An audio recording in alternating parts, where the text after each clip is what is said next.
Olá, pessoal, tudo bem com vocês? Então, vamos retomar os nossos estudos sobre República Velha ou República Oligárquica, tá? Terminamos o nosso videozinho ontem, a gente comentando sobre. Eu ia já trabalhar a questão de São Paulo, né? Demonstrando para vocês a importância que São Paulo tem dentro do cenário político e econômico do país e que não é diferente dos dias de hoje. São Paulo, a terra onde tudo acontece, tá? Quem pegar o histórico aí do início da pandemia vai entender o que eu estou dizendo, tá bom? Bem, São Paulo, então, torna-se aí o estado mais industrializado do país. Então, São Paulo torna-se aí o estado mais industrializado do país, tá? As maiores fábricas, elas vão se concentrar no território paulista. Foram fábricas fundadas aí por fazendeiros, né? Como o Antônio Álvares Penteado, e também por imigrantes, como Francesco Matarazzo, né? A família Matarazzo, muito conhecida no cenário político e econômico brasileiro até os dias de hoje. Como eu disse para vocês, o principal ramo industrial no Brasil nesse período é o ramo de produtos para consumo, né? Então você tem têxtil, alimentação, incluindo bebidas e de vestuário. Industrialização e urbanização são dois temas que caminham juntos e que vai variar muito de região para região, sendo a região sudeste, sobretudo São Paulo, a que mais recebeu investimentos, tudo bem? Continuando. O próximo slide, ele já vai comentar sobre esse processo de modernização e urbanização. O boom dessa economia cafeeira, ela começa lá no século XIX, no ano de 1850 para cá, onde a cidade ganha uma extensa rede ferroviária, comercial e financeira. Essa lógica do crescimento urbano, e eu já falei muito isso para vocês, né? O processo de urbanização, ele caminha junto com o processo de marginalização das populações mais pobres, né? Essas populações que viviam ali no centro das cidades, elas vão ser praticamente expulsas dessa região, jogadas para regiões mais afastadas do centro, as chamadas periferias, é aí que surgem as periferias, tá bom? E então elas vão para áreas onde os terrenos são mais baratos e as linhas ferroviárias com várias estações vão ajudar então no transporte dessas pessoas. Então você tem crescimento de indústrias, a elite paulista que começa a aparecer mais ainda durante esse período, ok? E essa elite vai se aproveitar dessa situação e como ela é detentora da maior parte das terras da região, vão construir bairros afastados, são chamadas as mansões luxuosas, e em 1889 você tem a primeira empresa de fora, que é a Light, que é uma empresa com sede em Toronto, no Canadá, que vai adquirir o direito de explorar o transporte, passando então a investir também na distribuição de energia elétrica da cidade.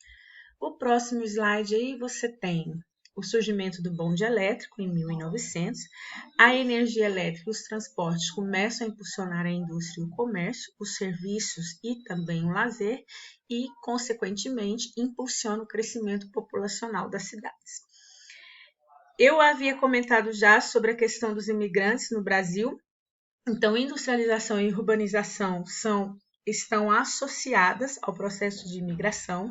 Então, entre 1890 e 1930, você tem cerca de 3 milhões e 200 mil imigrantes que vêm para o Brasil em busca de uma vida melhor. E aí, como eu disse para vocês, vocês têm duas situações, que é a situação na qual vivia a Europa no período, um barril de pólvoras, que ao mesmo tempo que trazia algumas certezas, trazia também muitas incertezas, né? E dentro desse processo você vai ter a Primeira Guerra Mundial. E, como eu disse também, a elite, ela acredita nessa superioridade europeia e no mito do branqueamento da população brasileira, né? Aquela ideia de que trazendo os europeus para cá, eles iam se misturar com a população brasileira e, consequentemente, ia levar a um branqueamento, tornando, então, o Brasil um país civilizado, né? Ao ponto, então, de ter acesso aí ao conjunto dessas nações civilizadas, beleza? O próximo, vamos comentar sobre a Guerra de Canudos. A Guerra de Canudos, eu trabalhei com vocês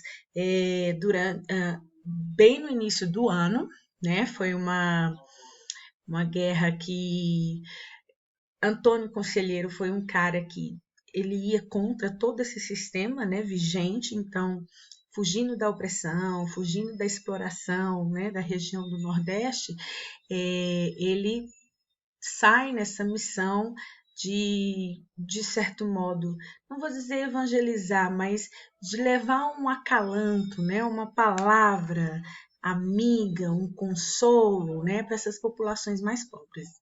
Então, você tem exclusão do direito ao voto, são algumas coisas que ele questionava, carestia, desemprego, autoritarismo, descaso dos governantes, né, no sertão, as secas constantes que agravam a situação e tornam a vida insuportável. Então, dentro desse cenário de violência e exclusão, vai surgir esse líder, já em 1870, chamado Antônio Vicente Mendes Maciel, o Conselheiro.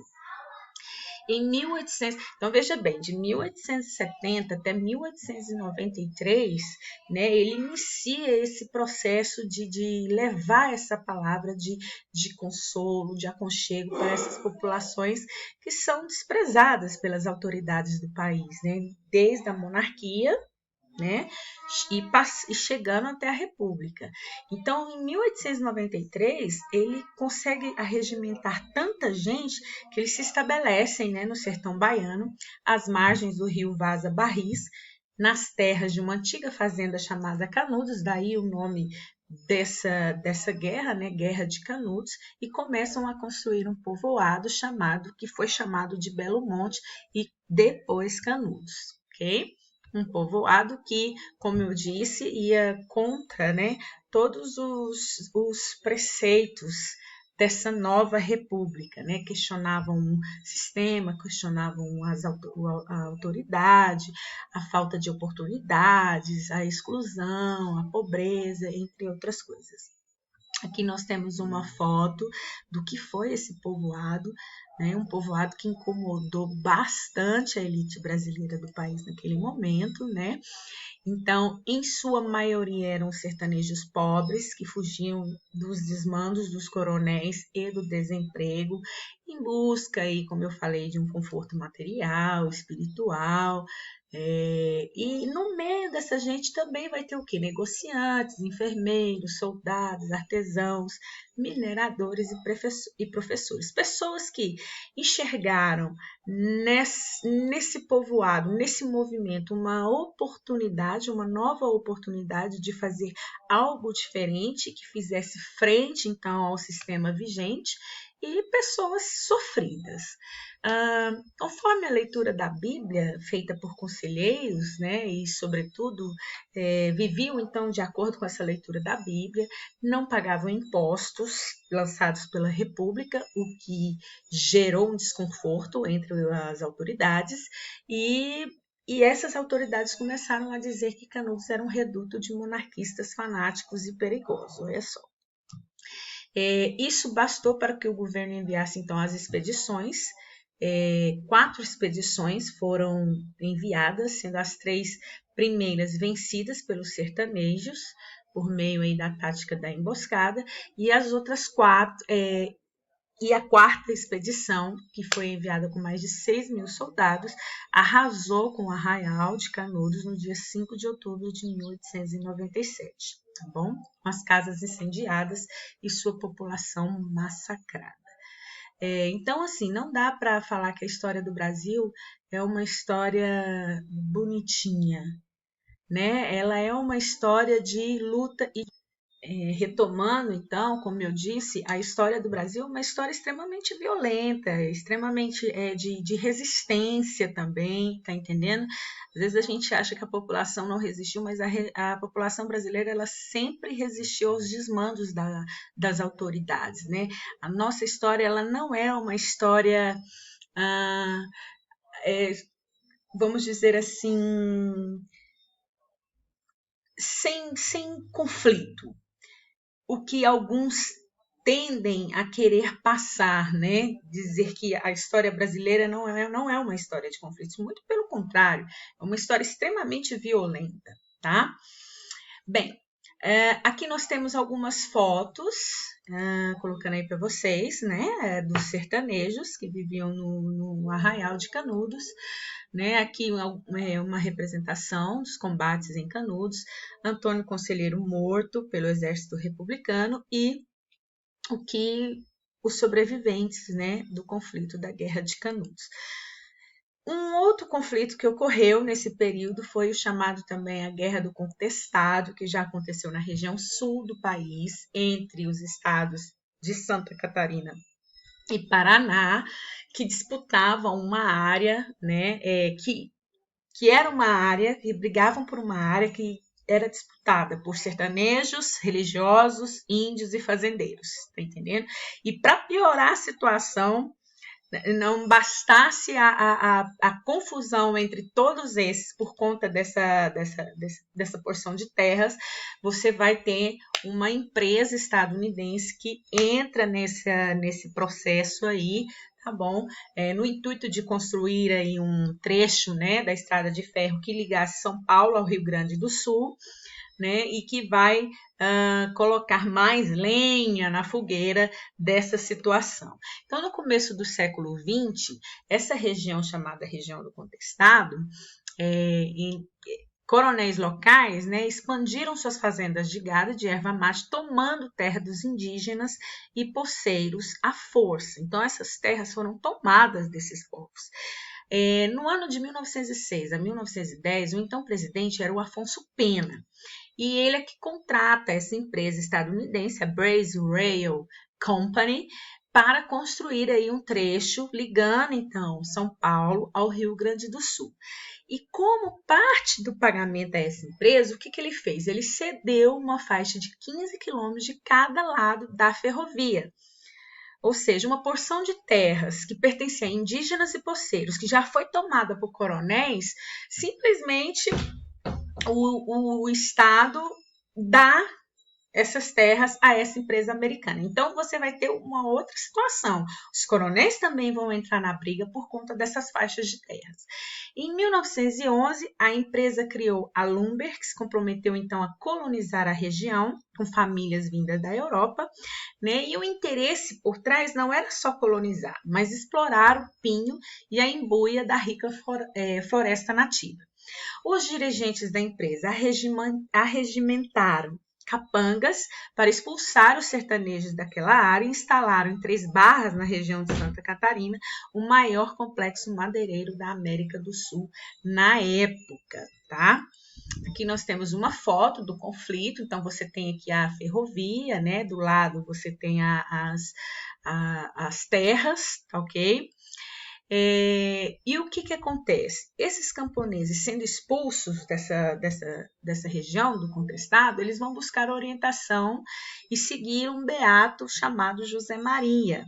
E pouco tempo depois, esse José Maria, juntamente com esses sertanejos, vão erguer povoados na área de Santa Catarina, que era uma área também pretendida pelo Paraná.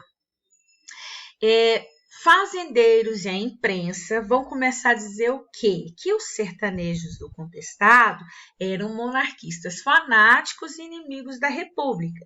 Então, sendo que o que eles faziam era simplesmente reagir à perda de suas terras, né? E o desrespeito aos costumes e tradições. E o governo do Paraná, então, envia forças militares contra o Contestado.